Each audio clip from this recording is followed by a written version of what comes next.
channel going. I love it. I love all of you. Drop in the comments you like this video. You like this video, you subscribe to this video. I love all of you. Thank you for the views. We have an outstanding episode to get to today. You want to talk boxing? How about undisputed gold in one of the biggest, most stacked weight classes in all of boxing at 135 pounds, the lightweight division one, Vasil Lomachenko, boxing royalty, takes on the young, undisputed champion and Devin Haney. We're going to get into that. We're going to give you gambling picks for that.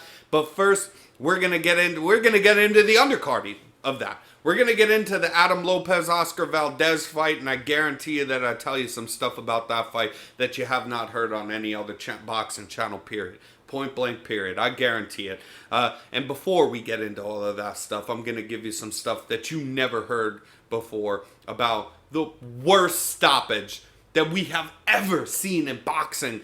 Ever.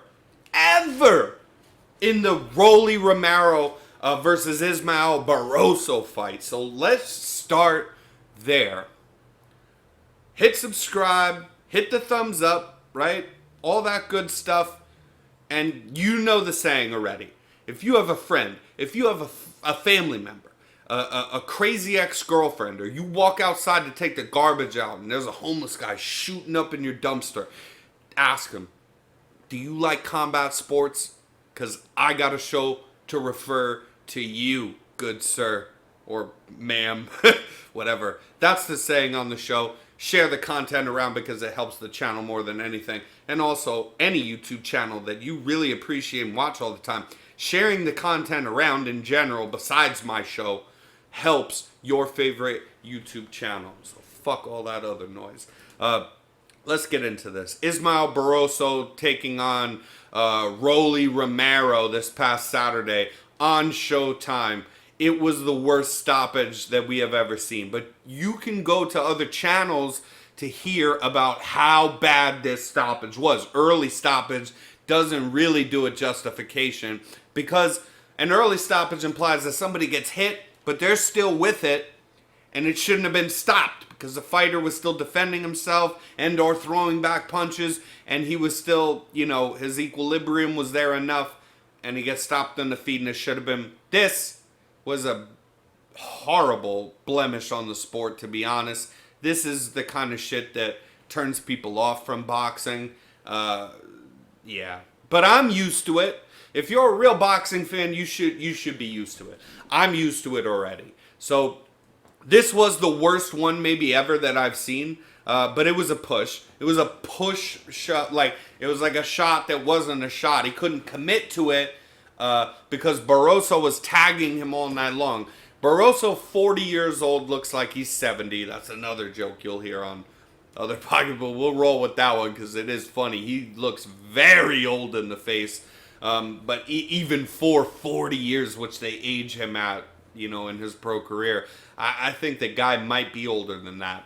He came out absolutely working Rolly Romero. Working Rolly Romero, pillar to post, outboxing him, beating his ass, dropped him in the third round, was just fucking him up and winning this fight quite handedly. And then the ninth round, finally, Rolly Romero doing what he's supposed to do, being a bit of the bully, and he did catch Barroso a couple of times that hurt him a little bit on the feet, right, without knocking him down. And then, while he's really not on stumbly legs, but by the way, both these guys had shit footwork in this fight. So if you go back and look at that, that's what made the fight look a little bit sloppy. Rolly way more so, honestly, but crazy shit footwork, tripping up under your own feet. Barroso, no exception to that in this fight either. But it was a slop fest, and it was a brawl, and Barroso was giving it to that young man. Venezuelan fighter who's had a lot of pro fights, a lot of amateur career background as well, and being out of one of the poorer, more corrupted, you like that word in this fucking podcast? We're going to veer away from that, but being one of the poorer and more corrupted countries in South America, Venezuela, a guy that's humble, a guy that's been broken by the world a little bit. That's just honest truth. A guy that's fought a long career, taken a lot of damage, looks way older than he should, finally getting his shot after some hard-fought fights. I'm going to plop up here right quick his box rec if I can. And pardon if they take this shit down, but we try to put it up for you. But, yeah.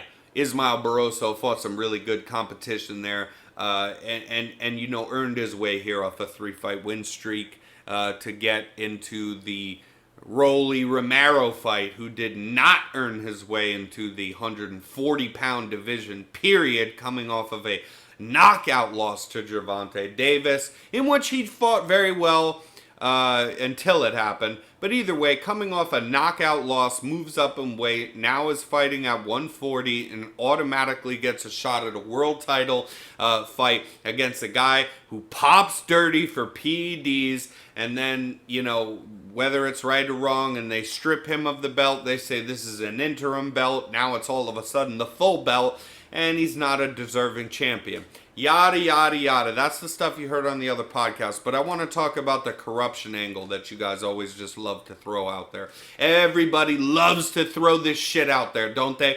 Woo! I'm riled the fuck up for this one. Everybody loves to throw that corruption angle out. Let me give you something to work with here.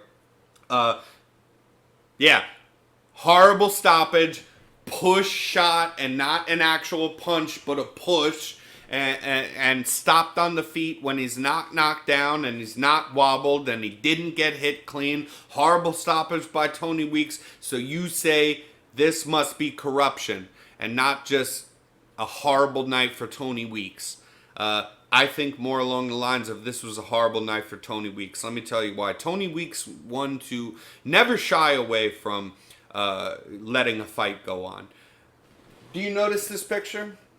I mean, I have two. This is Gowdy Ward up here, the trilogy, but one was the best for the Irish at least, right? But no, one was the best. But the whole trilogy was great.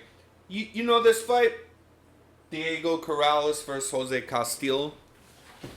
That's a possibly the greatest fight of all time, is what that fucking is. And the reason why is not because of sheer technique and all these things. It was a brawl. It's a legendary brawl in boxing, one of the greatest ever, and a comeback story as well for Diego Corrales, who came back from getting dropped multiple times by Castillo and in an absolute slugfest. And you know who refereed that?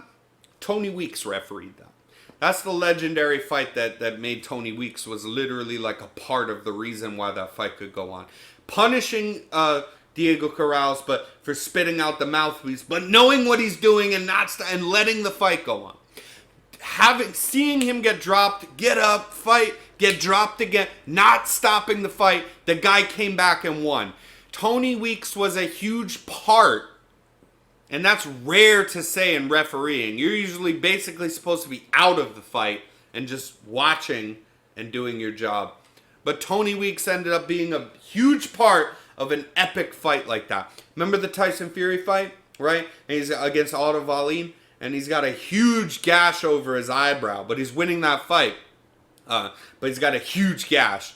Wow, have we seen fights get stopped for way less cuts on the eyebrow than that fucking one. His whole face was off. Tony Weeks refereed that fight. He let the fight go on.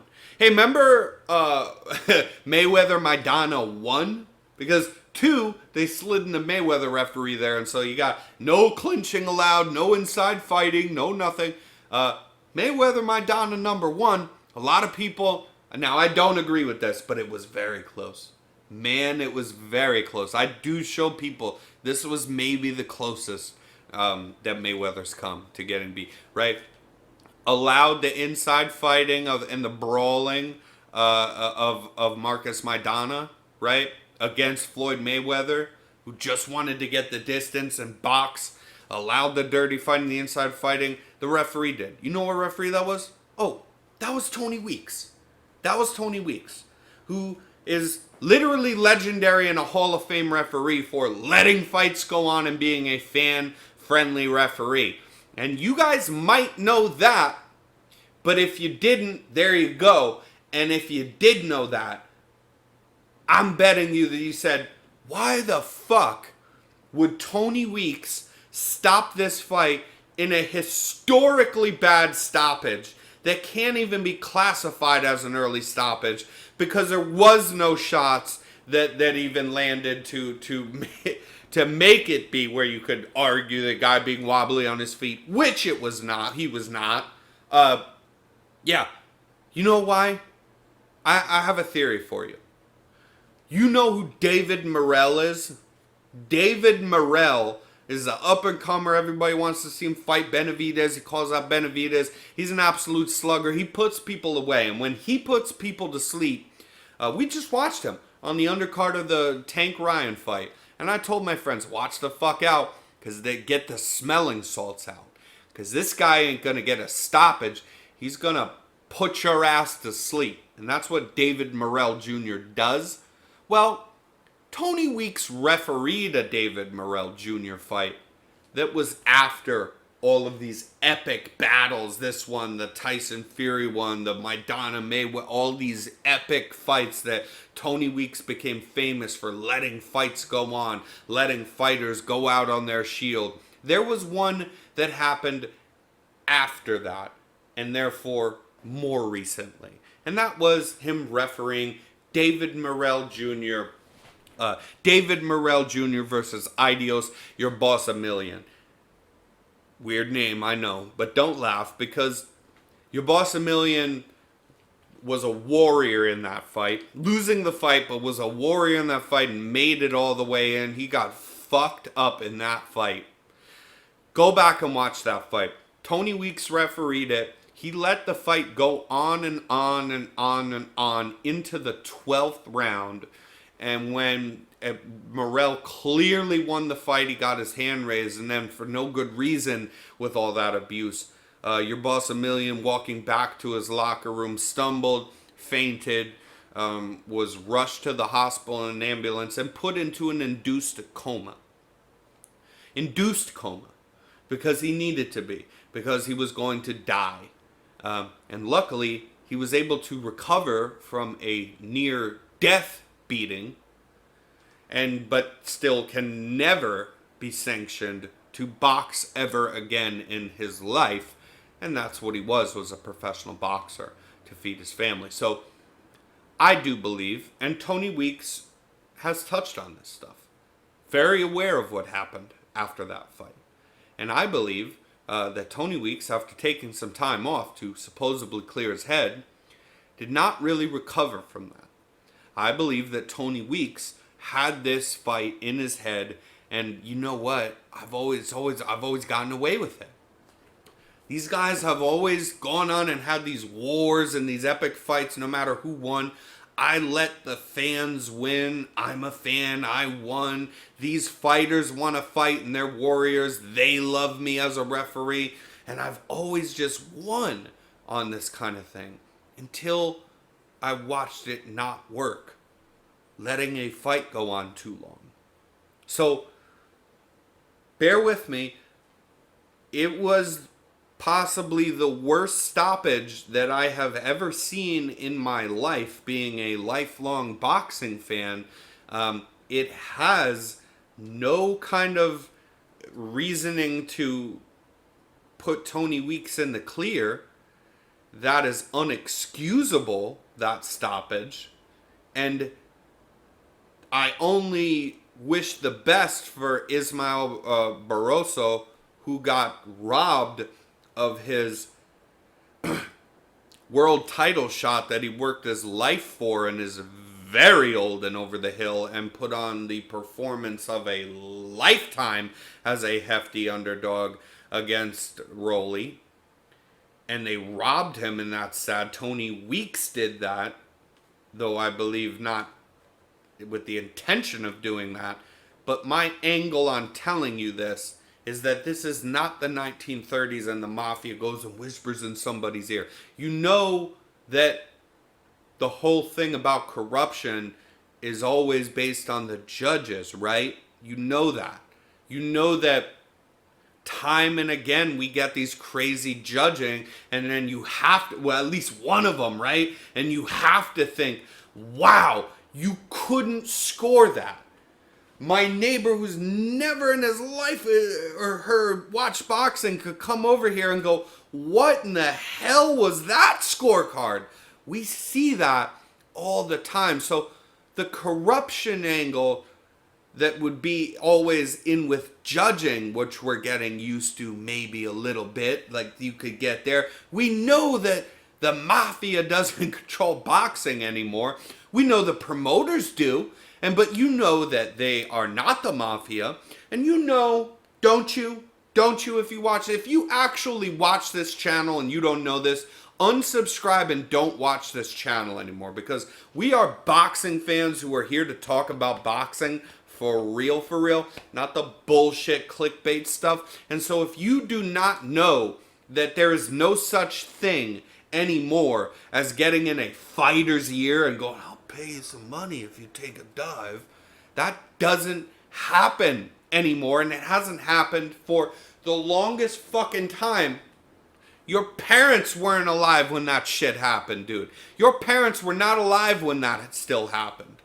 Never mind you or me. So that's dumb. You have to know you're dumb if you believe that. And then if you get into the judging, things get sketchy. But that's where corruption comes in. Maybe that's how it works. And with the promoters, and they do, control the judging. No, that's off too. I talk about judging to the extent of nauseam, bad judging. I have on this show a mini series that I will continue to do called The Worst Real Robberies in Boxing. The real ones, not for let me be fair, but not for absolute cucks who can't have sex but want to watch other people have sex, and then they go, everything's a robbery. It's actually like what the title says. It's real robberies. And so that's what I give you on there, because I do know about horrible judging. But the whole argument over this falls apart when you talk about one of the greatest referees that we have ever had in boxing, who had an epically horrible night. And then you go, but the judging and stuff. Well, the corruption angle falls apart, which is always connected to judging. It falls apart when all three judges had Barroso up in the fight as he should have been. So it falls apart. So they got in the they didn't get in a referee's ear. You're telling me they got in the most legendary of Hall of Fame referees in Tony Weeks. They got in his ear. He's well to do. He doesn't even need to do this anymore. And maybe he shouldn't if he's inept in this way at this point. But they got in his ear, huh? And they go, here's an extra $50. The guy lives in a fucking mansion. You don't need no fucking money from no fucking promoter. The guy works for different fucking promoters. But a promoter got in his ear, huh? And they made him stop the fight early. That's dumb. Take a look in the mirror at yourself when you say that. Understand that you want somebody to blame, though? Do you want to point blame at somebody? Point it at the fucking Nevada State Athletic Commission, who is a notoriously the worst athletic commission in the United States and or the entire fucking world. Pointed at the Nevada State Athletic Commission, who told Tony Weeks, you cannot talk, and therefore when they tried to interview him about this epically horrible stoppage, Tony Weeks said, I will not talk.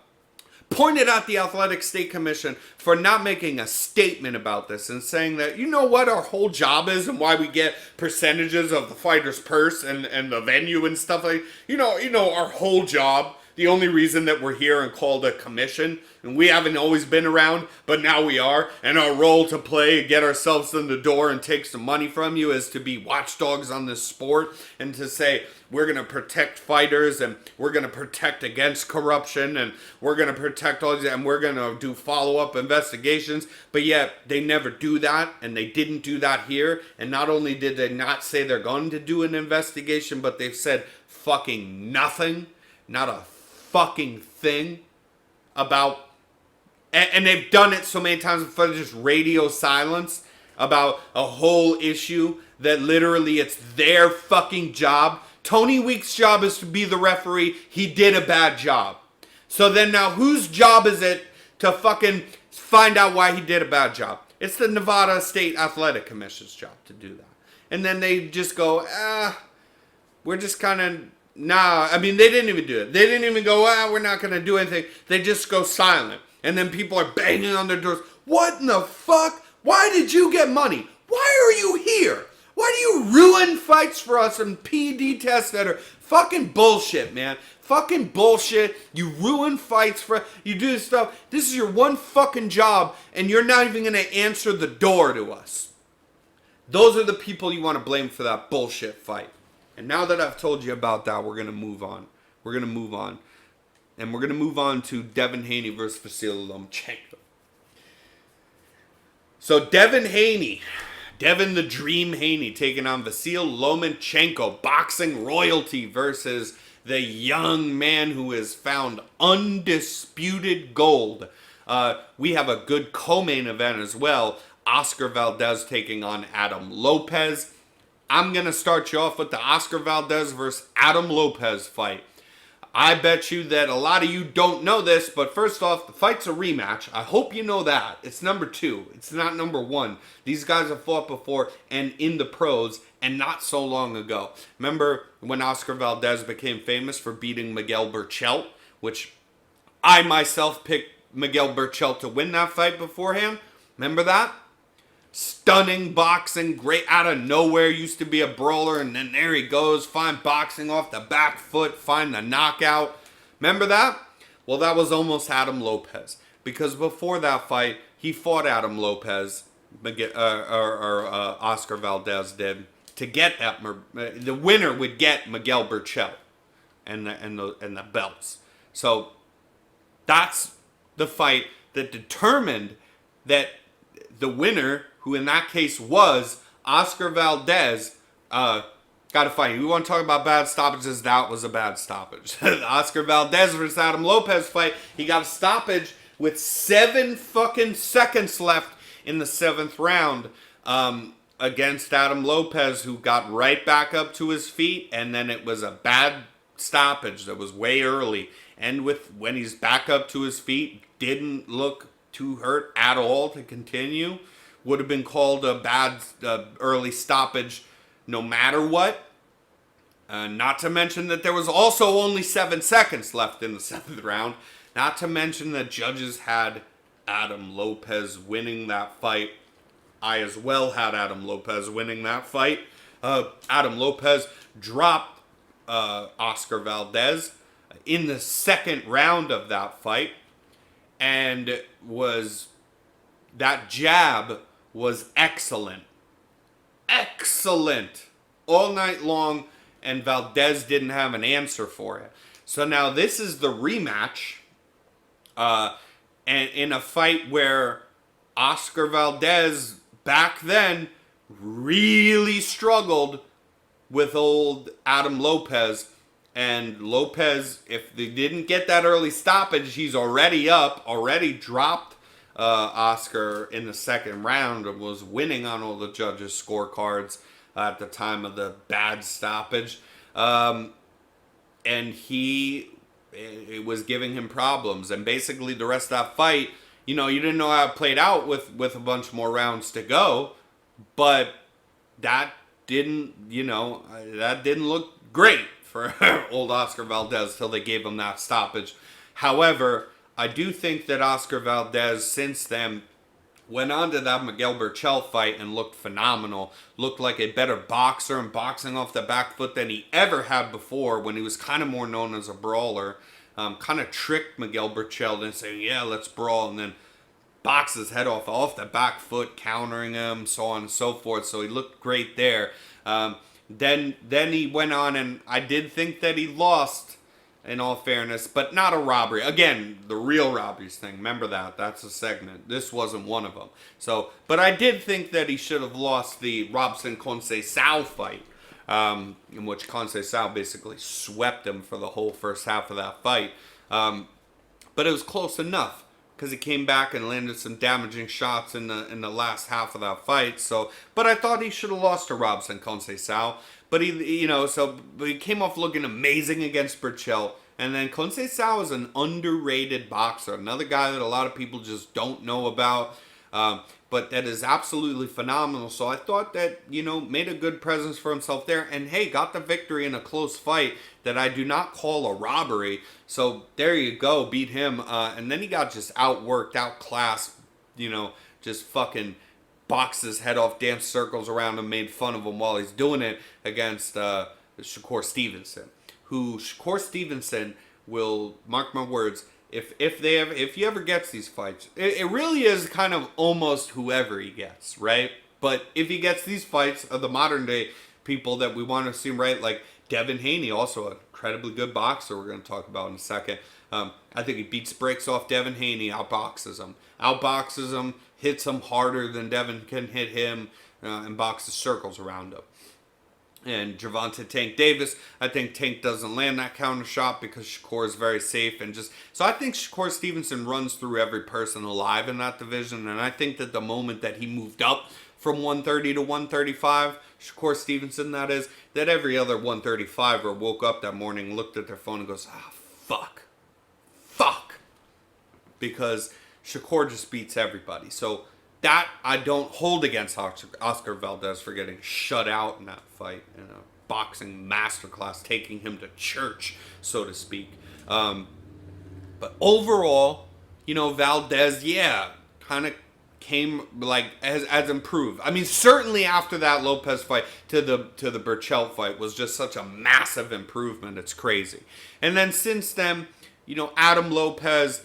We'll try to put this box rec up there as well, if they allow us to. But Adam Lopez, losing to Isaac Dogboe, and but did really good against Valdez in that fight, but lost to him. And he's had some opportunities before. I mean, the Dogboe fight was close enough. I'm not going to argue that he should have won it, but it's just Adam Lopez is a really good boxer. I like his style a lot. I think he's very slick. And I like that kind of style, and he can counter very well. He's slick and can counter. That's his whole style, basically. And it's fun to watch. And if we get an I'm going to stay away from betting on this fight, you guys. I'm going to stay away from it. Because I would tell you that if you had a gun to my head, you're like, no, we want the pick.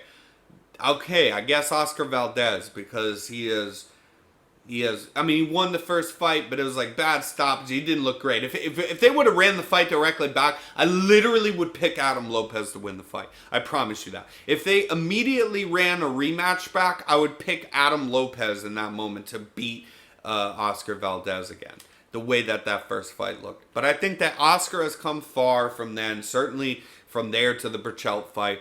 And Adam Lopez, really kind of not, but he was good enough then, still good enough now, but not a ton of visible improvements. Still loses fights to guys that you think he should be able to beat.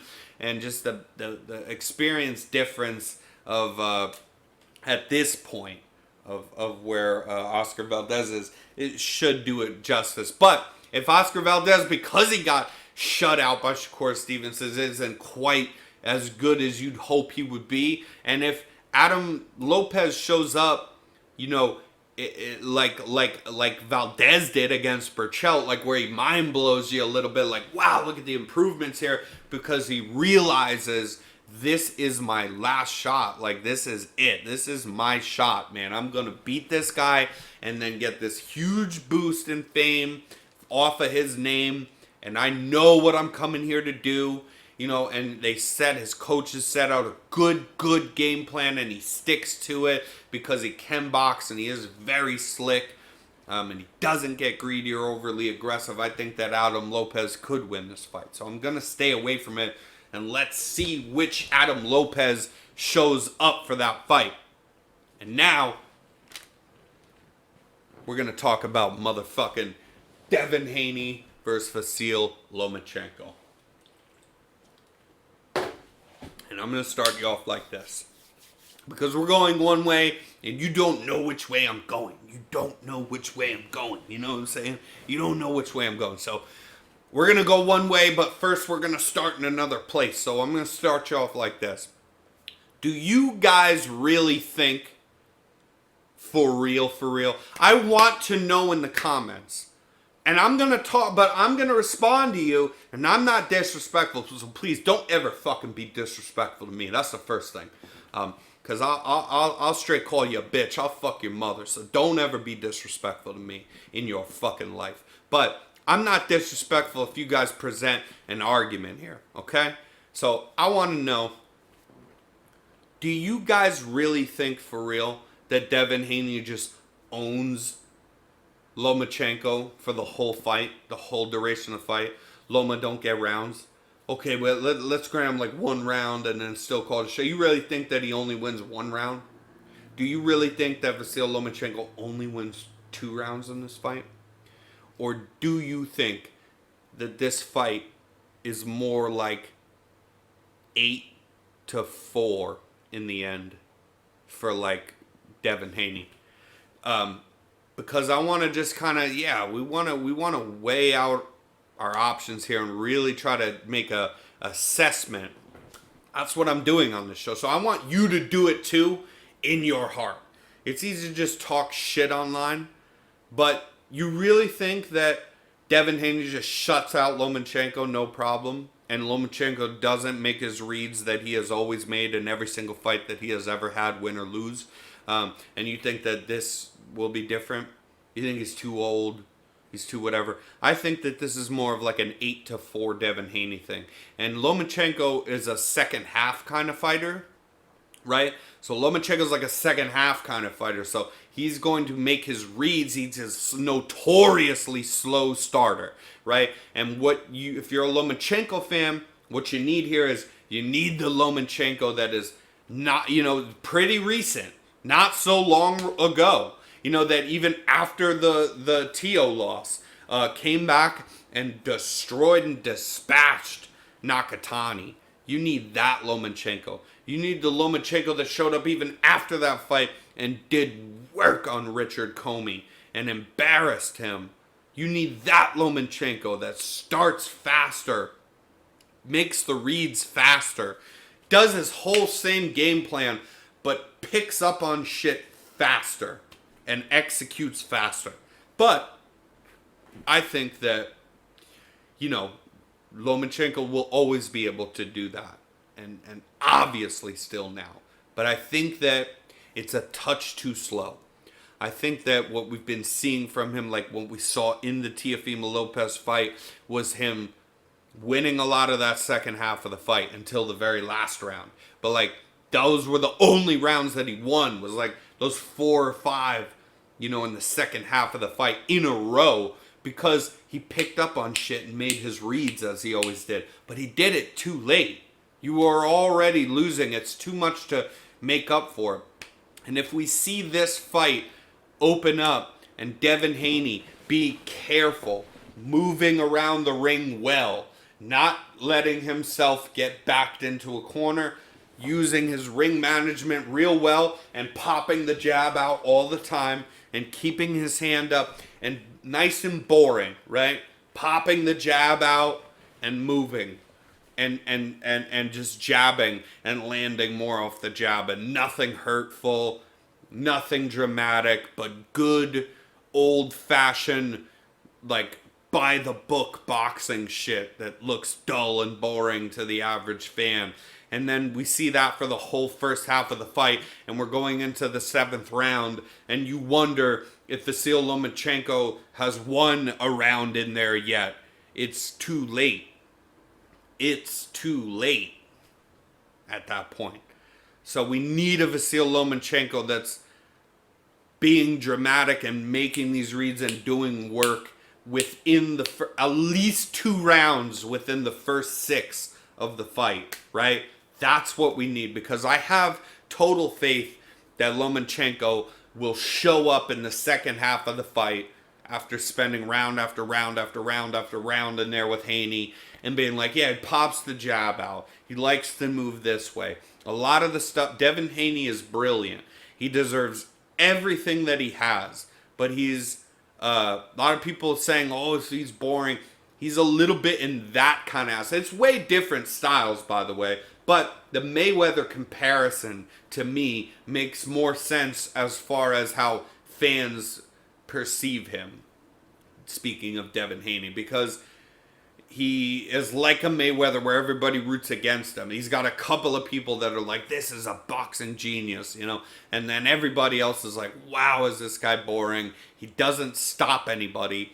You know ahead of time that he's not going to stop somebody every single time he basically fights unless they give him a bum.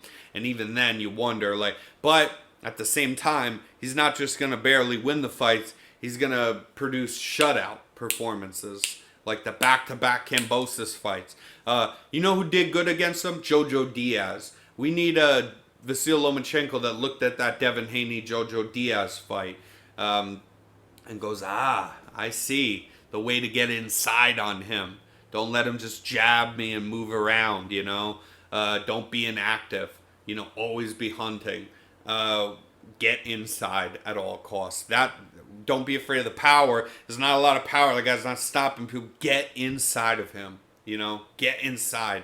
And that's what we need. That's what we need to see from Lomachenko. But I think that it'll be too little, too late, but it will happen. But it'll be about 8 rounds to 4 for Devin Haney. And I would tell you that you definitely should bet on this fight as well.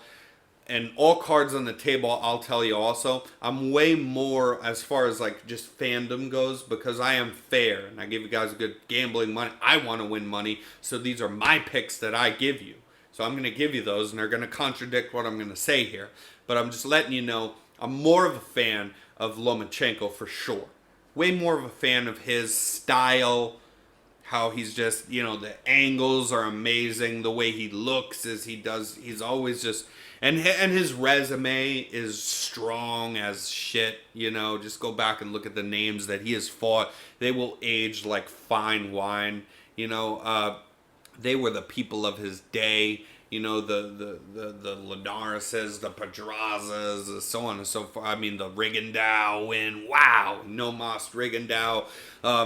But, yeah, for the money, bet on Devin Haney and don't just bet straight on him, which he is only, you know, I've already placed my bet from literally a week ago. But when I looked then, he was only like a minus, 170 or what? I'm sorry, he was like a minus 180 or a minus 190 then.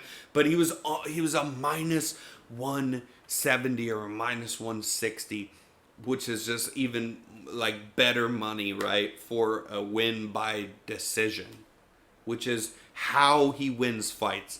That is how he will win this fight if he wins this fight. He is not going to stop Lomachenko. Get real. It's not even because it's Lomachenko. Like, the guy doesn't stop people. It's not his style. Yet again with the Mayweather comparison there. But all due respect to him because it's hard to beat that fucking guy. And so I'm going to bet on him to win by decision. And a more in-depth take is that I think this fight looks something like 8-4, bare minimum, you know, bare minimum, like a, yeah, it's like 8-4, bare minimum 7-5. I didn't even want to say it, but that's bare minimum, but it's more like an 8-4 kind of thing, I think. For Devin, the Dream. Haney, and they're just giving away the money on him. I mean, if I made the odds, no, I'm not putting them outrageous. You have respect for Lomachenko. You know, I'm not putting these outrageous favoritism odds, but overall, you know, I'm going to favor him however much I do, which would be like probably more like a minus 700 or something, which for boxing odds still ain't outrageous. That's more like what I put him at, and they're only having him at like minus 170. So I kind of giving money away there, and then you get even better money on the decision, which is how he wins all of his fights that he's ever won. So that's the way to go. Bet on Devin Haney to win by decision. They're giving really good odds out for that fight, and that's what I'm going to do. Listen, this one's been fun, man. We went on for 40 minutes. Please, you guys, thumbs, subscribe button. I love y'all. Let's chat on this bitch. drop in the comments. You know to drop your shit in the comments and I'll get back to you. You know, I'll love your comment if I agree with it. I'll also just reply to you. I'll reply to you. Let's be respectful. Let's have a boxing conversation because I'm with it. I want it. I want the interaction. I want the interaction of the boxing community here. I'm here to talk to you. I give you really good gambling picks. The beauty about having an actual show and not just being a random person who talks shit online is that you can go back and look at my episodes and look at the picks that I give you. Look at the things that I say. You know, that's the beauty. Receipts.